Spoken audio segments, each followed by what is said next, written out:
So, mao ni mga kagings, giabot na gyud ang pinakapaabot ni Chusi. Chusi's Lucky Day. Sana all Chusi, bahalagang amo, walay kaon, basta ang iring. Kompleto. Chusi, yun sa man yung may istorya ni Chusi. Salamat, Mumi! Palit na mo, guys, para akong Mumi na food makapalit po siya pagkaon. Bitaw mga kagings, pamalit na mo para makapait pagkug akong food. Nara sa yellow basket. Wow, sana iba kayo ni Chusi. Pure wet food, walay dry food, Wow, sana all. So nakasave ko ani kay palit na ko ani diri sa grocery kay tag 28 man.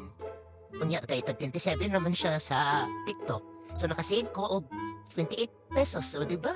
Wala pa ko nahago adto grocery, wala pa ko nahago bugat-bugat. So sige na guys, check out na mo nasa yellow basket. Yan na lang.